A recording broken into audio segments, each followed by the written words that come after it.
کی بات تو سن لے اور اپنے ذہنوں میں بٹھا لے کہ ہم حضرت کسے کہتے ہیں اور اعلیٰ حضرت کسے کہتے ہیں. ایگزامپل کے طور پر سمجھاتا چلتا ہوں, مثال کے طور پر بتاتا چلتا ہوں. یہاں مولانا صدیق صاحب بیٹھے ہوئے ہیں. ابھی حاجی صاحب سے پوچھا جائے کہ یہ کون ہے, یہ کہیں گے یہ حضرت ہے. ہم نے کہا یہ حضرت ہے, کہا یہ حضرت ہے. مفتی عامر ظفر کو پوچھا جائے, آپ کہیں گے یہ حضرت ہے. شاعر اہل سنت زبیر صاحب کو پوچھا جائے, کہیں گے یہ حضرت ہے. نقیب جلسہ حضرت ہے. ہم نے کہا آپ کے مسجد کے امام جو ہے وہ کون ہے, آپ کہیں گے حضرت ہے. پتہ چلا یہ حضرت ہے.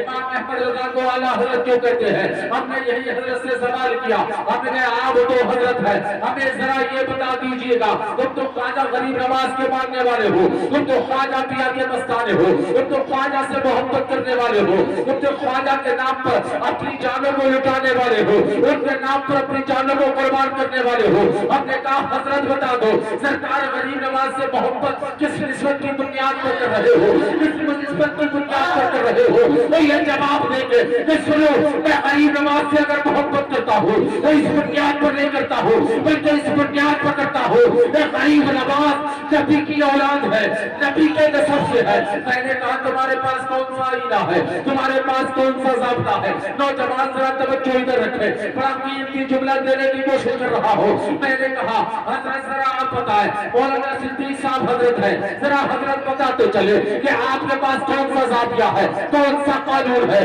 کون سا پیمانہ لے کر کے بیٹھے ہو؟ تم نے کہا غریب نواز نبی کی اولاد میں سے ہے. ہم نے کہا ممتاز ورغلانی صاحب آپ بھی حضرت ہیں, آپ ذرا بتا دیجئے گا سرکار غوث پاک کس کی اولادوں میں سے ہے؟ یہ کہیں گے سرکار غوث پاک حسنی بھی ہے, حسینی بھی ہے. امام حسن کی جانب سے بھی سرکار غوث اعظم نبی کی فاطمہ الزہرا کی اولاد ہے, اور باپ کی نسبت سے بھی فاطمہ الزہرا کی اولاد ہے.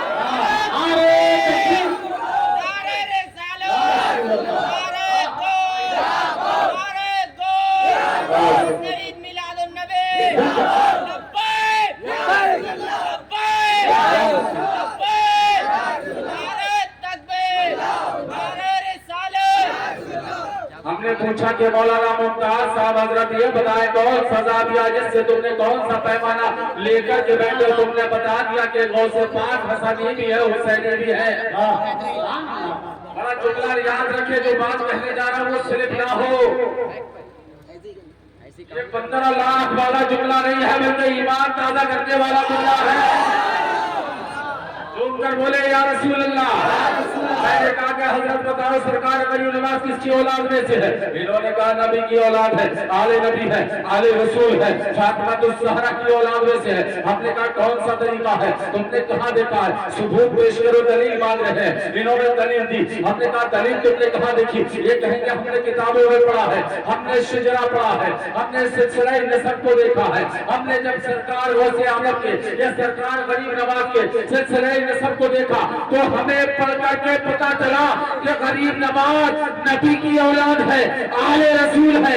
اب صدیق کا قول ہوتے ہیں, مولانا صدیق صاحب تو آپ کہیں گے یہ حضرت ہے. اب ذرا توجہ میری طرف مرکوز کریں, اور جملہ دینے جا رہا ہوں جو کتابیں دیکھ کر, جو کتابیں پڑھ کر جو بتائے کہ یہ نبی کا شہزادہ ہے, نبی کی اولاد ہے, جو شجرہ دیکھ کر پہچانے اسے حضرت کہتے ہیں, جو خوشبو سے پہچانتا ہے اسے اعلیٰ حضرت کہتے ہیں.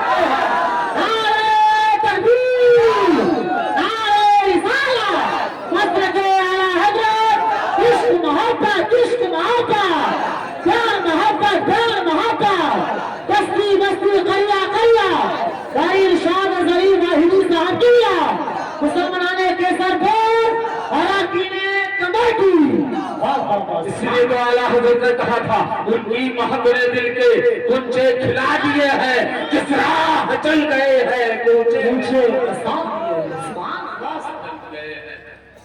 بسا دیے ہیں. ارے خوشبو سے پہچانا نہیں پہچانا, بولے ارے اونچا بولے پہچانا نہیں پہچانا, بتاؤ بدعقیدوں کو پہچانا. بات نبی کے میلاد کا اپنے پوائنٹ پر آتا, اوپر فضادہ نہیں ہے بلکہ اس پر بھی گفتگو کرتا.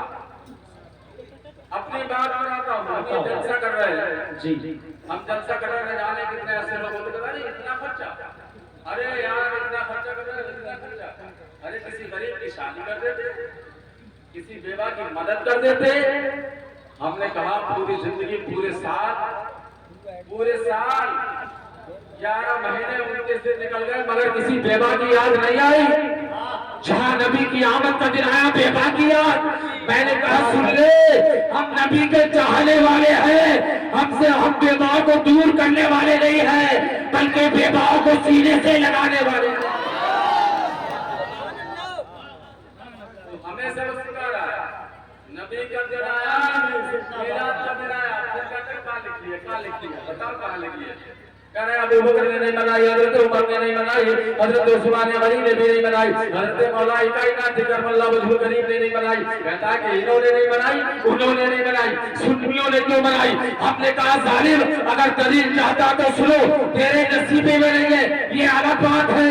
نبی کا جشن منانا نبی کی میلاد منانا ہر ایک کے نصیبے میں نہیں, بدعقیدے کے نصیبے میں نہیں ہے بلکہ اہل سنت کے نصیبے میں ہے. اہل سنت کے مقدر میں ہے. اب بات ایسی نہیں کر رہے ہیں بلکہ دلیل کے ساتھ بولے سبحان اللہ. پیچھے والے بھی کہے یا رسول اللہ. اب اللہ نے قرآن مقدس میں ارشاد فرمایا قل بفضل اللہ وبرحمتہ. یہ علماء کرام بیٹھے ہیں, جو علماء بیٹھے ہیں, آپ دلیل کس کی دے رہے ہیں؟ قرآن کی دلیل ہے قرآن کی. کہ اللہ نے فرمایا محبوب کہہ دو کہ رب کی فضل اور اس کی رحمت پر خوشی منانا چاہیے.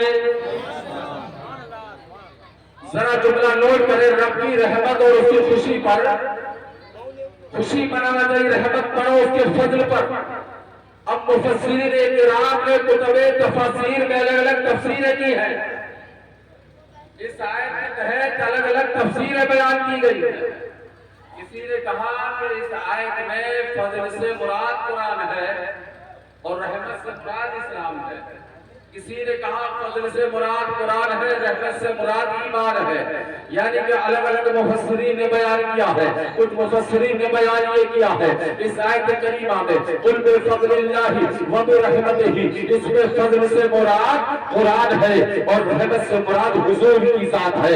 کسی نے سوال کیا کہ حضور کی ذات کیوں ہے, تو حوالے میں کوئی دنیاوی دلیل نہیں دی گئی بلکہ قرآن کی آیت پڑھ کے بتائی. مفسرین کرام نے کچھ نے جواب دیا کہ جو رحمت سے مراد ہے وہ حضور کی ذات ہے. کہا دلیل کیا ہے, تو مفسرین کرام اس کی تفسیر میں لکھتے ہیں کہ دلیل یہی کافی ہے کہ اللہ تبارک و تعالیٰ نے تمام انبیاء کرام کو بھیجا, کسی نبی کو بھیجا, آدم کو بھیجا, شیش کو بھیجا, نوح کو بھیجا, الیاس کو بھیجا, یحییٰ کو بھیجا, ہود کو بھیجا, حضرت ابراہیم کو بھیجا, حضرت یونس علیہ السلام کو بھیجا, تمام انبیاء کرام کو بھیجا.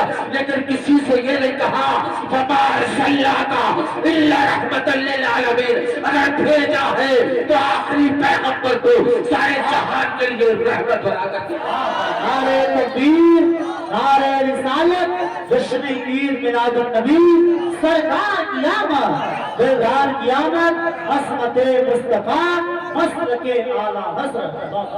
اور ذرا کیونکہ سوشل میڈیا کا دور ہے اس لیے بات واضح کرنا چاہتا ہوں. بدعقیدوں کی ویڈیو بھی بہت چل رہی ہے. نوجوان بچے ہیں نا تو وہ دیکھ لیتے ہیں یار وہ تو کہہ رہا ہے کوئی دلیل نہیں ہے. اب اس نے جب یہ آیت کریمہ علماء جو حوالہ دیتے ہیں کہ اللہ کی رحمت اور اس کے فضل پر خوشی منانا چاہیے تو وہ کہہ رہا ہے قرآن اور اسلام کے لیے ہے. ہم نے کہا تیری معنی مانگ لے, اگر فضل سے مراد قرآن ہے تو ہم بھی مانگتے ہیں فضل سے مراد قرآن ہے اور رحمت سے مراد اگر قرآن ہے تو ہم نے بھی مان لیا. بتائیے بیٹا تو قرآن نازل ہو تو خوشی منائی جائے اور صاحب قرآن آئے تو خوشی کیوں نہ منائی جائے. قرآن کی آمد پر خوشی اور صاحب قرآن کی آمد پر خوشی نہیں. ایک بات اور بتا دوں, قرآن کس پر نبی پر نازل ہوا ہے نہیں, تو پھر جو صاحب قرآن ہے تو پہلے صاحب قرآن کی ولادت پر خوشی, اس لیے پہلے صاحب قرآن آیا ہے, قرآن بعد میں نازل کیا گیا ہے. قرآن بعد میں نازل کیا گیا ہے, پہلے صاحب قرآن آیا. چند تو نے کہا کہ فضل سے مراد قرآن ہے ہم نے مان لی، تو نے کہا رحمت سے مراد اسلام ہے، دین ہے، تو سن لے پہلے دین نہیں آیا، پہلے اسلام نہیں آیا، بلکہ پہلے بانی اسلام تشریف لائے ہیں، اسلام بعد میں آیا ہے۔ جب ایمان لانے کے لیے خوشی منانا جائز ہو سکتی ہے، اسلام لانے پر خوشی منانا جائز ہو سکتی ہے، تو بانی اسلام کی آمد پر خوشی منانا کیسے ناجائز ہو سکتی ہے؟ اسی لیے تو اعلیٰ حضرت نے عقیدہ کیا تھا کہ حشر تک ڈالیں گے ہم پیدائش مولا کی دھوپ، مثل فارس نجد کے قلعے کے آگے جائیں گے اور خاک ہو جائے ادو چل کر مگر ہم تو رضا، دم میں جب تک دم ہے ذکر ان کا سنا دے، دم میں جب تک ہے دم ان ذکر ان کا سنا دے جائیں گے۔ ذرا توجہ کو ادھر رکھیں، اس سرکار کی آمد کا مہینہ ہے، ہم سرکار کا جشن منانے کے لیے تیار ہوئے ہیں، لیکن کوئی میسج نبی کی بارگاہ سے جو میسج صحابہ اکرام لے کر کے چلے تھے، جو میسج تمام دنیا کو پہنچایا گیا تھا، آج وہی میسج مسلمانوں نے پھیلا دیا ہے۔ اس پیغمبر اسلام نے جو میسج دیا تھا، آج کیا حالات میں تمہیں معلوم ہے؟ تم نے حضرت علامہ صدیق صاحب کی زبانی سنا کہ مکہ کے حالات کتنے خطرناک حالات تھے، کیسا ماحول تھا، کیسے آتنکواد کا دور و دورہ تھا، کیسے چھوٹی چھوٹی بچیوں کو زندہ دفن کیا جاتا تھا، جو آج یہ کہتے ہیں کہ آتنکواد اسلام سے جڑا ہوا ہے۔ میں کہتا ہوں نادار، اگر تو نے قریب سے آ کر کے اسلام کو پڑھ لیا، اسلام کو سمجھ لیا، تو تجھے پتا چلے گا کہ دنیا سے خاتمہ اگر کسی نے کیا ہے تو مذہب اسلام نے کیا ہے۔ آتنکواد کا خاتمہ کیا ہے تو وہ مذہب اسلام نے کیا ہے۔ وہی تاریخ مکہ کے لوگ تو کہا کرتے تھے، وہی مکہ کے لوگ کہا کرتے تھے جو اسلام کے مخالف ہوئے، وہ اپنے بچوں سے کہا کرتے تھے کہ دیکھ لو عبداللہ کے دنیا میں بچے بہت آئے ہیں، دنیا میں بچے بہت پیدا ہوئے ہیں، لیکن عبداللہ کے جیسا شہزادہ کسی کا دنیا میں نہیں دیکھا گیا۔ بہت اچھے، زندہ باد، زندہ باد، سبحان اللہ۔ عبداللہ کا شہزادہ کسی کا نہیں دیکھا گیا ہے۔ یہ کیسا شہزادہ معلوم ہے؟ آخری بات پیش کر رہا ہوں، توجہ ادھر رکھیں۔ نوجوان ایسے ان کے لیے میسج ہے، ضروری پیغام دے رہا ہوں، ذرا توجہ ادھر رکھیں۔ آپ نے دیکھا سرکار کا بچپنے کا عالم ہے، ہم اپنے بچوں کے بچپنے کا عالم دیکھیں، ہم اپنے بچوں کے بچپنے کا عالم دیکھیں وہ کیا کر رہے ہیں۔ میرے نبی کا جب بچپنے کا عالم تھا، جب 14 سال کی عمر شریف ہوئی تو مکہ کے لوگ اپنی امانتیں سرکار کے پاس لا کر کے جمع کرنے لگے، بولے سبحان اللہ۔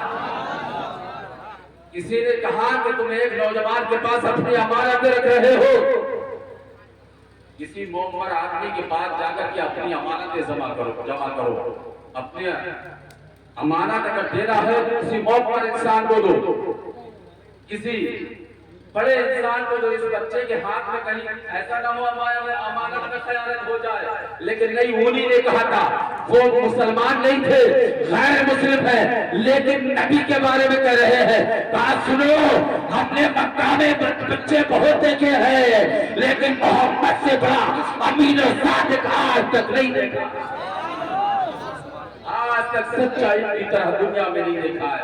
آج ہماری بھائیوں کا حال کیا ہے، آج اولادوں کا حال کیا ہے، آج اولادوں کا حال کیا ہے۔ ہم نبی کا جشن منانے آئے ہیں نا، نبی کا بچپنا دیکھو، مکہ کے لوگ کہتے تھے اپنے بچوں سے دیکھ لے، ان کو دیکھ لے، محمد جیسے چلتے ہیں ویسے چلا کرو، جیسے محمد کھاتے ہیں ویسے کھایا کرو، جیسے محمد بیٹھتے ہیں ویسے بیٹھا کرو، جیسے یہ چلتے ہیں نا چھوٹے چھوٹے قدموں سے ایسے چلا کرو، اپنے بچوں کو دے رہے ہیں۔ لیکن آج مسلمانوں کا حال اس سے بدتر ہے، مسلمانوں کے اولادوں کا حال اس سے بدتر ہوتا جا رہا ہے۔ ہم نبی کے سیرت کے جلسے کر رہے ہیں، لیکن نبی کی سیرت پہ عمل نہیں کر رہے ہیں، نبی کے سیرت کے جشن کر رہے ہیں، نبی کی میلاد بنا رہے ہیں، ہم سیرت کے جلسے سنتے ہیں لیکن سیرت پر عمل نہیں کرتے ہیں۔ پیارے ذرا دیکھو پیارے پیغمبر کا آپ دیکھو، 40 سال کی عمر سرکار کی جب ہو گئی، جب سرکار نے اعلان نبوت فرمایا تو بتاؤ ساری دنیا نے پکار کر کہا تھا کہ سب لوگ دنیا جھوٹ بول سکتی ہے، لیکن عبداللہ کے شہزادے کو 40 سال کی عمر تک ہم نے دیکھا ہے کبھی جھوٹ نہیں بولا ہے۔ اسی سچائی کی بنیاد پر تو لوگ کلمہ پڑھ کر کے مسلمان ہو رہے تھے، داخل اسلام ہو رہے تھے. آج سب سے زیادہ اگر دغاباز کوئی قوم ہے تو وہ مسلمانوں کی ہے. سب سے زیادہ فریبی کوئی قوم ہے تو مسلمان دغاباز کر رہا ہے. دھوکے بازی مسلمانوں کے اندر ہے, سود خوری مسلمانوں کے اندر ہے, پٹکاریاں مسلمانوں کے اندر پائی جا رہی ہیں. جوا مسلمان کھیل رہا ہے, شرابیں مسلمان پی رہا ہے. اے تو نبی کا عاشق کہتا ہے, اگر تو نبی کا چاہنے والا ہوتا, نبی کا ماننے والا ہوتا, نبی کا سچا عاشق ہوتا اور نبی سے سچی عقیدت رکھتا تو قسم خدا کی تو جوا نہیں کھیلتا, تو شرابیں نہیں پیتا, تو لوگوں کا حق نہیں مارتا. اگر سچا عاشق ہوتا, مسجد کا نمازی ہوتا, میدان کا غازی ہوتا.